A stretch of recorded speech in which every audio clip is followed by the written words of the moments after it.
Well, guys, I'm still here in Kansas, and found a place to park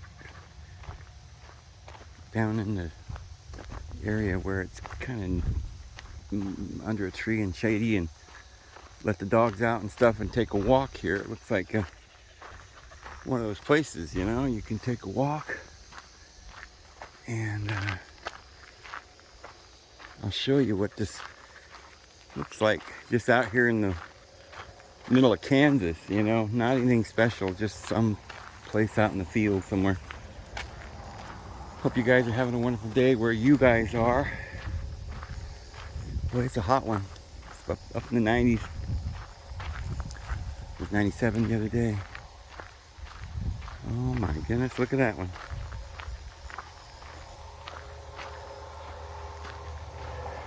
Somebody using that for target practice for sure. Holy moly.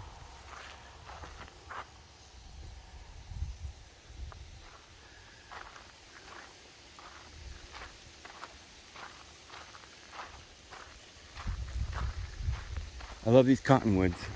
I don't know the names of these. They used to grow down in New Mexico where I was. And I love them because they have hints of yellow, pink, light green, dark green, purples and stuff. Sometimes you just get that faint impression of all these little colors. I know, I'm crazy. I think everything's beautiful, but I don't know. You see what I mean? I don't know. I just like those bushes. They add to the nuance and everything. I think my favorite tree might be the cottonwoods. It's right up there with I have a couple of trees that I like a lot. I like a lot of trees.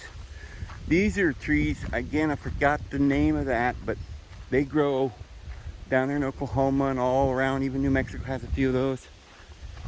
Can't remember what those are called. There's a lot of elm here.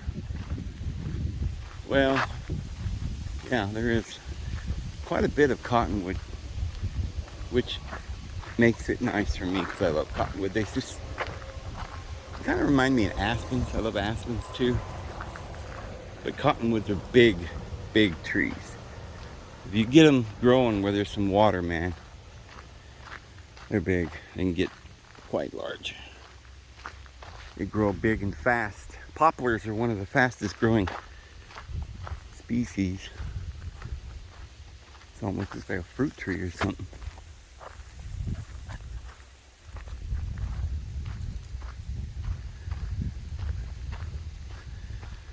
Now, I don't know how far this little road, this looks like a little four-wheeler road. I don't know how far it goes back.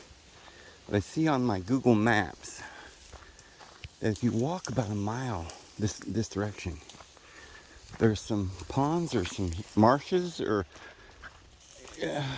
some interesting things up ahead. So who knows? I don't know if we'll get that far or not, because I don't know how far it is. It might be a mile or so. Two. Boy, you can just see how it's drying out just in the last couple of days. I imagine, of course I wasn't here before, but it just seems like this heat is just drying it out now.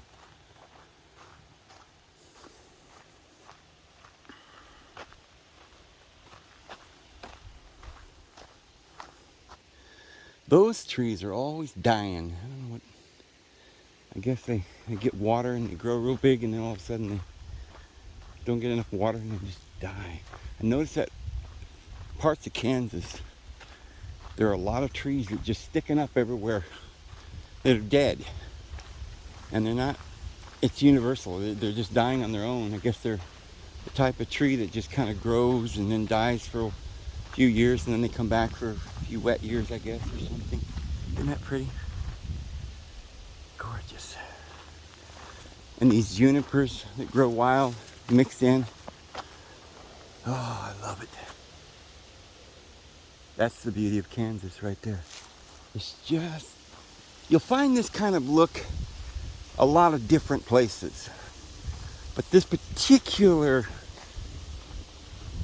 nuance is just perfect here for me in Kansas.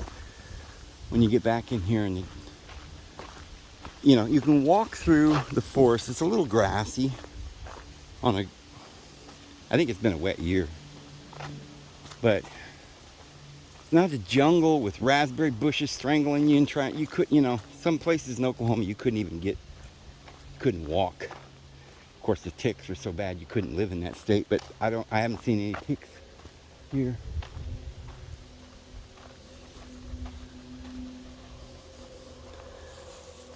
There's some cattails down there. It's like a marsh. Well, this is actually the Arkansas River. I know, I couldn't figure that one out. The Arkansas River is huge, so this must be the headwaters or something. Where the Arkansas River starts, I guess. I don't know. It says Arkansas River on the map. And it shows about a mile or two up the road where it just peters out. So it's more like a creek up here, but this runs all the way down through Arkansas. Probably down to the Mississippi. I don't know if it runs into the Mississippi or what, but oh goodness, look at that. Ooh, I love cottonwoods. You hot? I know. At least you got air conditioning with your tongue thing. Got that tongue air conditioning thing. We humans, we just have to, well, we got sweat. I guess that helps. So, we got that.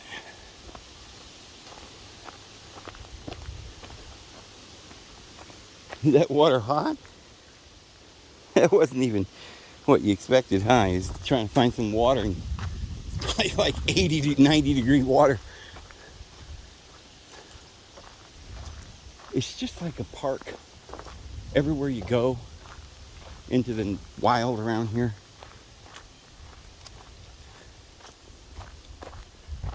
It feels like I'm in a state park or something, and this is just some kids out here running around in four-wheelers making this trail.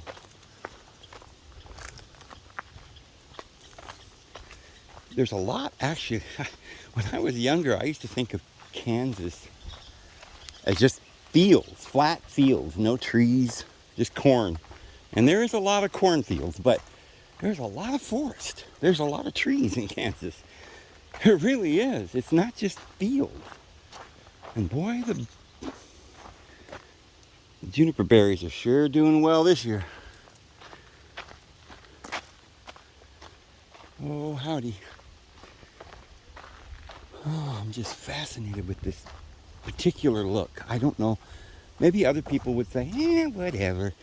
But for me, you know, like Oklahoma was really pretty, but there was something missing for me. But it was beautiful, but the problem was you couldn't really get out in nature and enjoy it because it was snakes and ticks everywhere. But I think I like it. I think it's a little bit prettier here because I do like wide open spaces. I like the open range and watching the sunsets and the sunrises. I'm you know, I was vegetarian for 11 years, guys, and ended up having a couple of problems that I had to quit. I went back to eating meat for, it's been a couple years now, I think 2.5, 3 years or something. I don't remember now, I'd have to look, that I've been eating meat. And you know, I do believe that there are a lot of vitamins and nutrients that you can't find. At least that's what they tell us. Well, here are those sweet and sour berries that I find everywhere through Texas. These are delicious. These are really good. Wow, those are good. Particularly good on that one.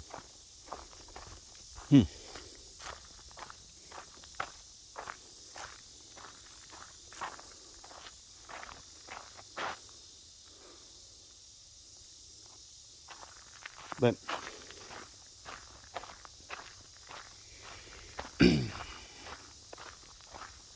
forgot what I was saying. What was I talking about?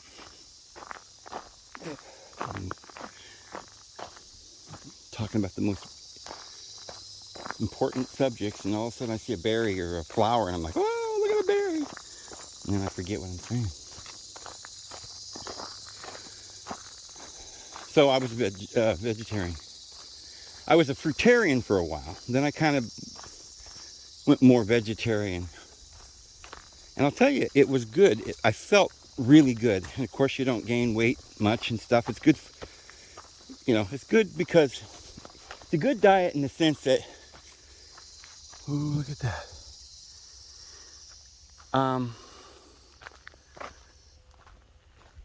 When you don't have a certain disciplined diet of any kind, you tend to just eat all kinds of junk, and it's not good for you.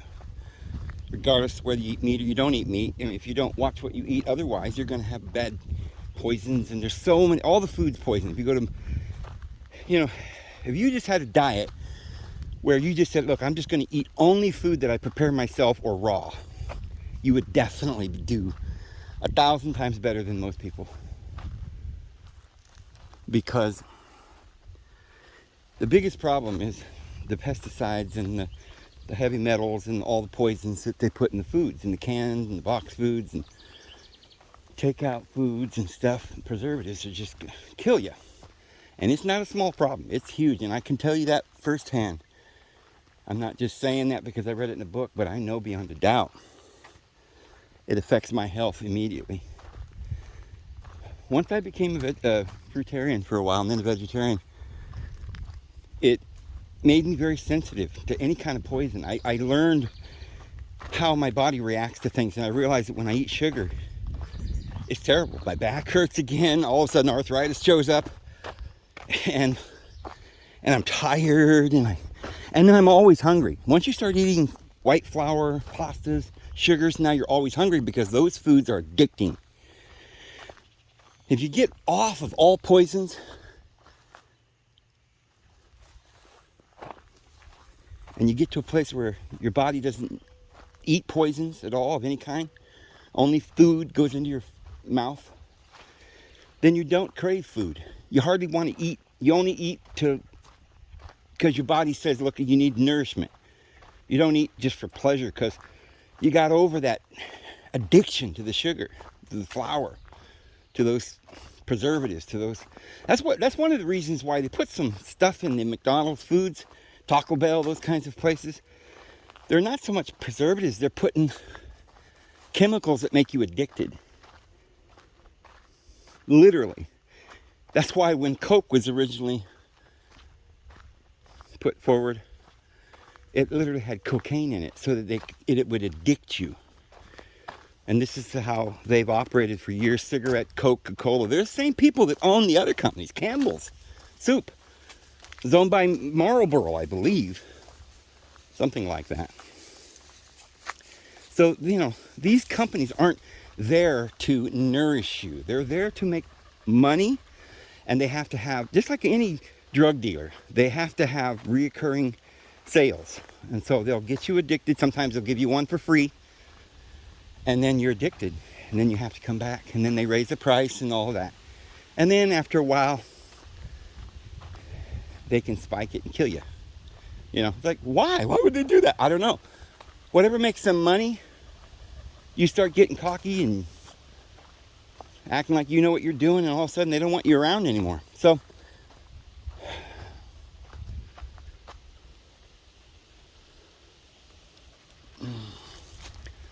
don't think you can trust the government. This thing that we're going through with the SHO, you know, whatever, I can't talk about it anymore. I have no opinion.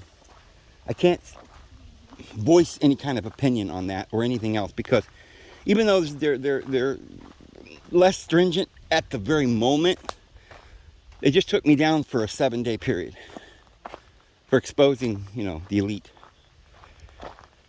So look, I have to make a decision now. I played around with it, and I take a risk here and there thinking I got to.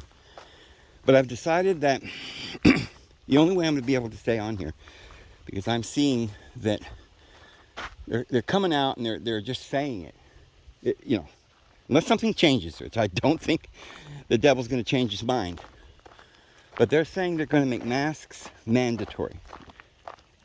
Now, I'm not going to tell you my opinion on that. If you want my opinion, text me.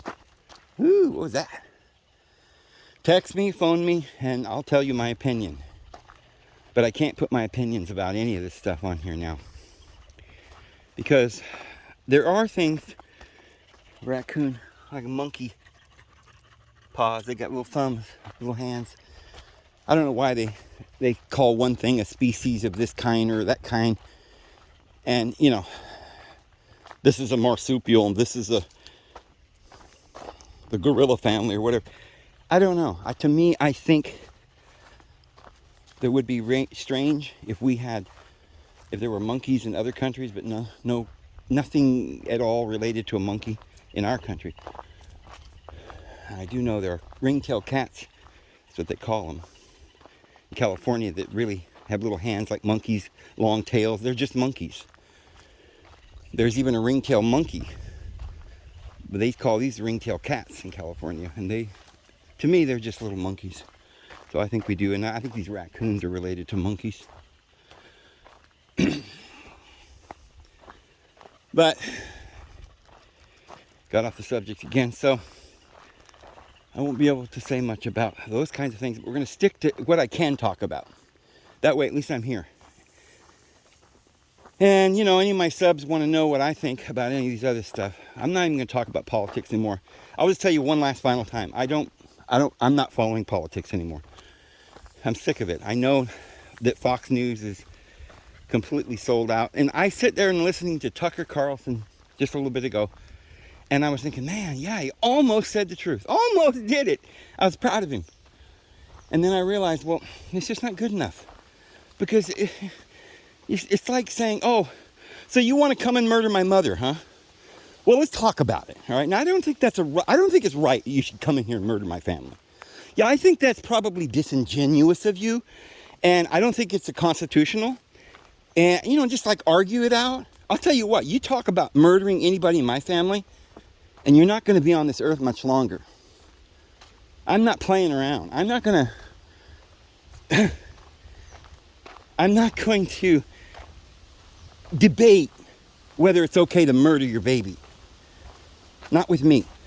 I'm not going to debate whether it's a good thing for the government to start paying for men to change their identity to a dragon or a female, which they can't do. But, you know, we should encourage children well, anyway, so I have to stop because I've already said enough today about anything controversial. Anyway, back to this beautiful place here called Kansas. Wow. It is so beautiful to me. Just like a park.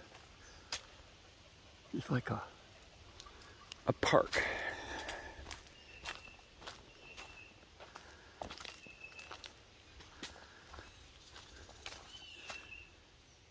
The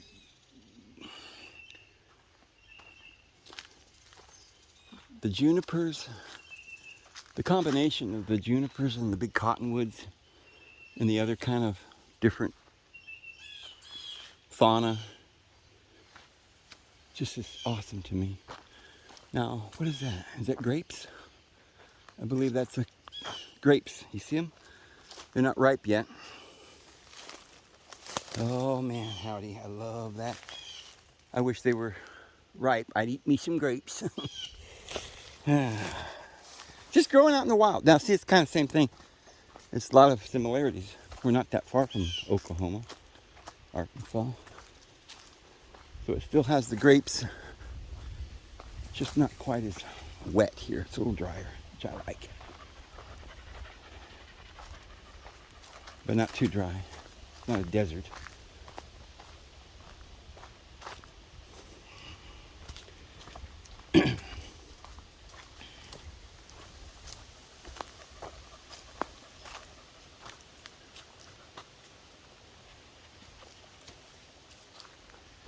I saw something.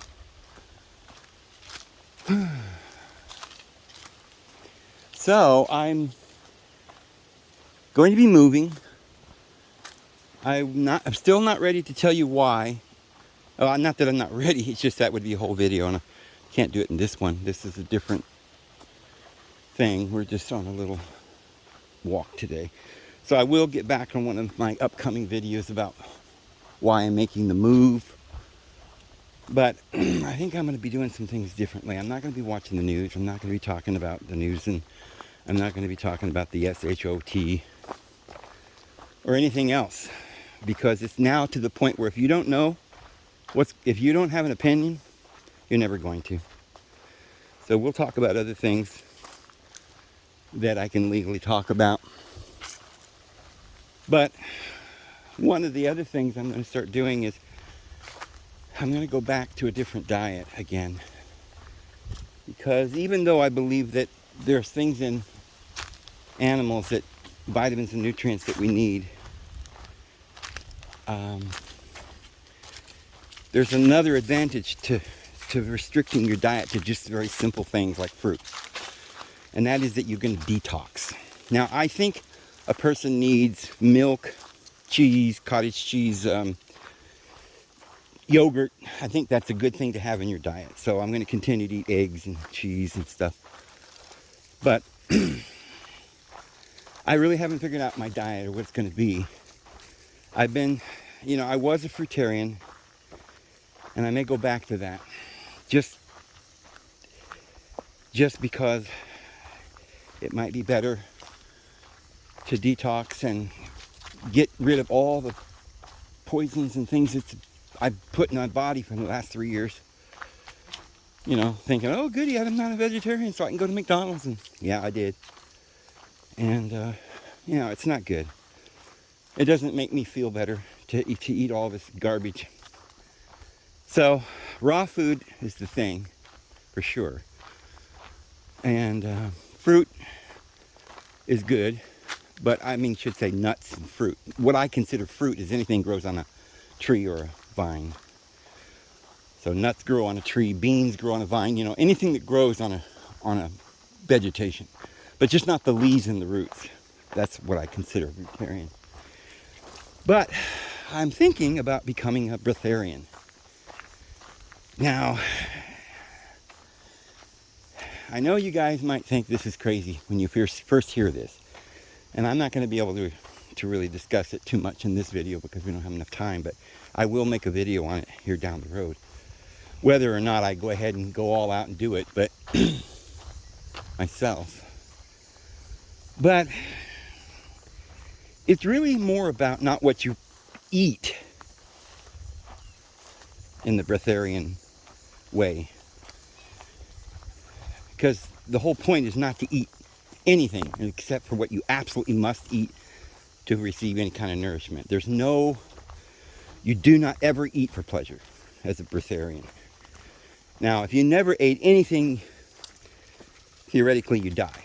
But there is a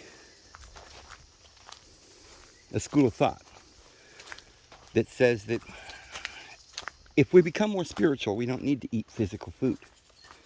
That we can get enough energy to survive off of the air, the breathing, and the energy from the ground and the sunshine. And it sounds very unscientific, but I will tell you there is some merit to it. There seems to be a lot of blockage in average persons. This is to do with your chakras and stuff.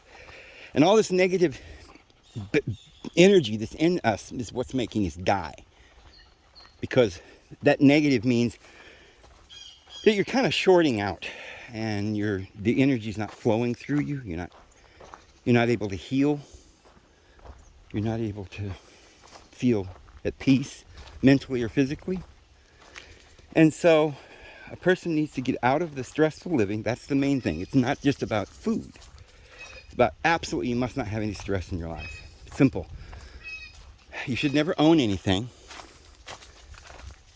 And I've decided not to own anything. I put everything I own or that I'm using in my daughter's name. And I'm just, because I don't want to own anything. I don't want any responsibility. The money that I make, I just send it to her. She pays the bills. That's what I'm thinking of doing, because I don't really want any thought or worry about finances and stuff. And I don't want any worry about what I have to do or don't have to do, or anxiety about anything. That frees you up a lot. So that you can, when you don't have that anxiety and that worry, then your body is flowing, and therefore the energy that's in the ground and the air that you breathe is able to come into your body and nourish you.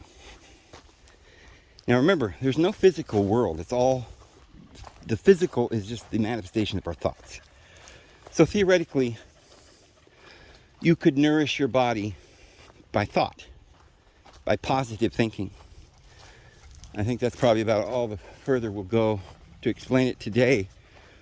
But in order to be nourish oneself that way, you then have to get rid of all the, you have to detox, not just from all the food and the poisons, but the anxiety and everything else that's bad in your life. Oh, there's a little lizard.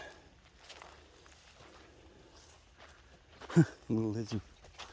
So, when I say breatharian, doesn't mean I'll never eat again, because at first, there's still probably a lot of negative energy and detoxing to do. It's just like with food. I've noticed it, that when you stop eating food, like I didn't eat any food for 40 days and 40 nights. And I remember at the end of a month, it was 30 days, a friend of mine and I went hiking. We climbed a mountain. And I just basically ran up the hill. I had so much energy, it was unbelievable. And everybody was asking me, how can you just not eat? And I would explain to them, after about 3 or 4 days, you just don't, you get rid of all the toxins as you go. And you begin to, the craving leaves. And you begin to have more energy than when you don't eat. Because when you eat, if it's anything that you eat, if there's anything foreign or that's not food or something that's not going to be assimilated well in your body, it's just going to make you less, like it's one thing you have to eat food that makes you more, that gives you energy, right? But it's another thing if some of the food you're eating is taking away that energy. That's what I'm saying. So what people are doing is they're eating, and the food is making them less nourished. They would be actually better off if they ate nothing. You say, yeah, but they die. Well, at some point you might, if you didn't on the way learn how to be positive and think positive thoughts. And it may take time, so you may need to eat something once in a while. When you feel the need, your body knows when it needs to eat. And it's not a craving like that, it's different. So, now fruit is a lot closer to right pure energy, right straight from the air. There are beings that only are breatharians on certain highly advanced planets, probably thousands of years beyond our time. But on the way to getting to there, one must become a fruitarian. But you see, the Bible tells us that Moses gave us the whole sacrificial system, which was the eating of meat. And, well, that started off in the days of Noah, because people began to eat meat even before that. And Yahweh desired meat. So he made a commandment that you must feed him meat. So that was the system. You got a temporary help from Yahweh. He protected your nation from other bandits around and other nations, and as long as you were obedient to him. But when Christ came, he changed that, and he fed him fish. Now it's real fish, because it follows in line with Ezekiel, where it talks about how, I can't remember, it's chapter 40 something. But in Ezekiel it says, during the 1,000 years, though, like it says in Isaiah, that the lamb will lie down with the kid and the wolf and the lamb, and the lion will eat straw like the bull. Even though that's going to be the case, there will be not any physical meat eating. But what people don't realize is that fish is not a meat. Fish was not made on the 6th day like the other animals. It doesn't have a soul, and this is why Catholics eat clam chowder on certain days when they're not allowed to eat meat. And Jews cannot give fish as an offering because doesn't have a life. It's a life for a life. So the fish are closer to the animal plant life. They're not as low as the plant. They're higher than plants, but they're almost equal to plants, and they're far, far below the mammalian. So, according to Ezekiel, we're going to be eating fish for 1,000 years. Because remember, the earth has been cursed, and it's going to take about 1,000 years for it to heal. The ground has been cursed. Boy, isn't this beautiful?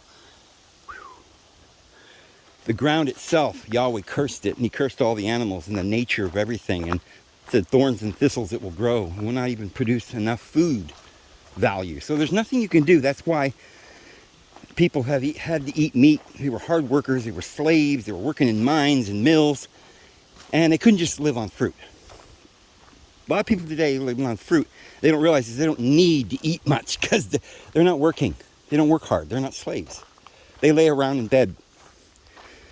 So it may have been that mankind at that time had to do something a little differently. But when Jesus came, we were evolving. We were getting more spiritual. And he introduced the concept of love and so forth. And he says, now, eat this and drink this. It means my body. This is a whole new covenant.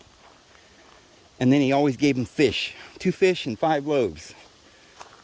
Right? So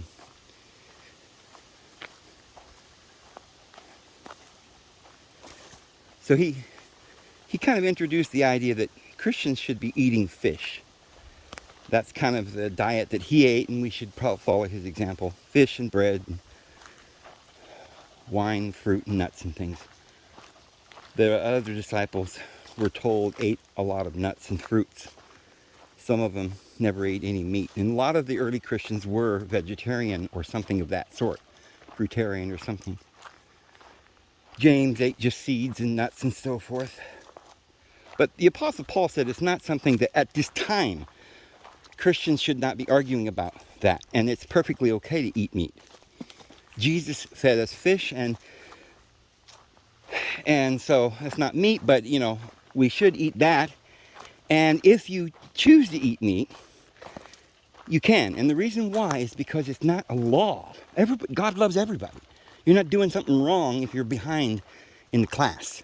If you're going to advance in the class, you will probably start doing a more advanced curriculum, and that would be learning to control your entire appetite, your body, get rid of all the toxins and stuff. And then things are going to be different for those who are willing to strive. But we shouldn't argue with other Christians who feel that they can't live that lifestyle. It's not unchristian, in other words. Is it better to be a vegetarian? Not necessarily. It's different for everybody. Like I said, if you're working a very hard job, you're like some guy working in the mine somewhere, a logger. I mean, you need a little bit more substantial food than just fruit. Now, it doesn't mean you can't work hard. For a period of time, you can eat just fruit and detox, and it's good for you. But eventually, some people need to get some kind of animal fat into their body, whether it be fish oil, pills, or something. There's certain nutrition that you need. So it'll take the earth 1,000 years just to heal from all of this. So people will continue to eat fish because it has all the nutrients that regular other meat has, even though it's not considered a meat in the Bible. So a good thing to do as a compromise is to just follow what Jesus said. I mean, if Jesus said to do it, then it's probably what we ought to do. For our day, we're not supposed to go too far ahead of everybody else, because usually, for most people, that's not a good. Not too many people can succeed far that far, in advance of all the other students around them. It's not always a good choice to try to do too much. Like if you're going to be an athlete, you need to run a little bit every day and build up. You don't just try to overexert yourself, because you really could hurt yourself. So I recommend that people who want to eat a good diet should start with fish eating, eggs, cheeses and milks and all that stuff if you can eat it. If you can't, then there's something wrong with your digestive system and you need to fix that. And we can talk about how to fix that in another video. But the best diet for mankind over the next 1,000 years is going to be fish and fruit and nuts and stuff. But definitely raw, and you can cook foods. There's, you know, there are foods that have to be cooked, but you need a lot of foods that have natural. If you do cook the food, you need to let it cool and sit out overnight to get some bacteria back onto it, because the body can't eat food that doesn't have bacteria, because that's what makes it digest. That's what makes the wine ferment. And if you don't, then it turns to vinegar, and then you get real sick. But for those special individuals who, for periods of time, want to really advance themselves, and now the apostle said this was appropriate. He said, for time, for some period of time, by mutual consent, a man and his wife should not have sex for little periods of time that they choose, so they could pursue fasting and prayer. So you see, for certain periods of time, we need to fast or pray. You start with 1 day, fasting for 1 day. Breatharian for 1 day. Breatharian for 3 days, 5, 6, 7 days, you know. You work your way up to 40. Does that mean you're never going to, of course you'll probably eat, you'll learn then to once you get detox after 40 days, or 30 or whatever it is that you're able to do at some point. Then you'll have detoxed your entire body. You'll have no more addictions. You won't be hungry for all this garbage anymore. And then you can just set a standard that you're going to use to live, to keep your body at the right weight, the right energy level, and you can just decide what, a very simple diet that has a balanced, the most balanced nutrition you can, something simple and cheap, and that's it. No, don't go, I don't really think I'm going to have any shows about how to be a chef for a vegetarian or something like some people do, because I think if you're really going to be a fruitarian or vegetarian or a fishitarian, fish, fruit, nutritarian or whatever, or any of these better diets, if you're really going to do that, you shouldn't be making extravagant meals and cooking, and when you're not cooking, and just trying to fake your body into liking something. Like you miss meat or bread or something, so you make cauliflower pizza or something. Hey, I'm not knocking it. Do it if you want to. I'm just saying the best way is to learn to eat the right foods the right way, and then you don't have that craving.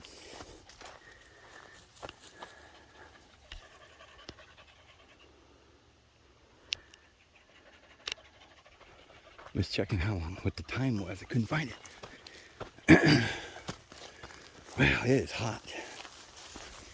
It's hot. I don't know if I'm going the right way.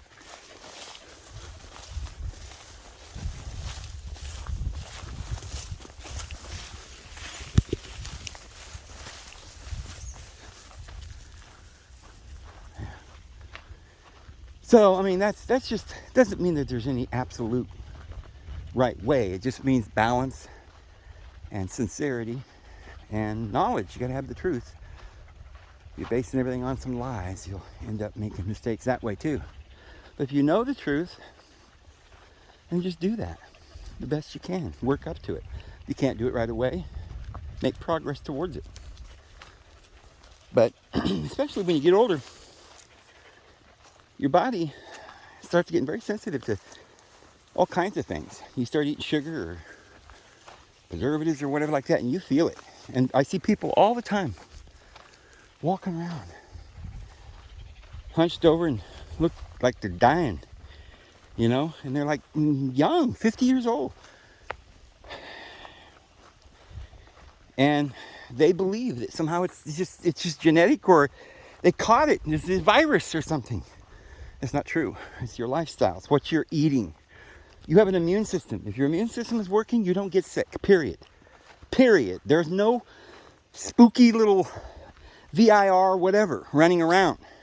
It could kill you. Can't be done. The Lord made our bodies perfectly, wonderful. And unless you ingest some poison into your body, or, fall off into a meat grinder, you're not going to perish. And if you did almost stumble and fall into a meat grinder, the Lord would send his angel down and grab you by the scuff of your neck and wouldn't let you go. Because you're serving him, and you're sincere, and you're praying, and your thoughts are positive and good. And you don't have those wicked, disastrous thoughts in your head. So those things aren't going to be happening to you. The Bible tells you that. It says that he will send forth his angels with a charge over you to protect you, that you would not stumble on a stone. Do you understand? The Bible doesn't say this stuff lightly, but very few people understand what these words mean. They have completely lost any ability to understand the Bible because they think it sounds fanciful. What? How can we just eat fish and fruit? That's impossible. I guess it's probably symbolic then. Or, it says we have to love everybody. That must just be a parable, because nobody can do that. Friends, you have to find. Now, it's not a commandment like thou shalt do this or you will be punished. That's not what we're under, any kind of law.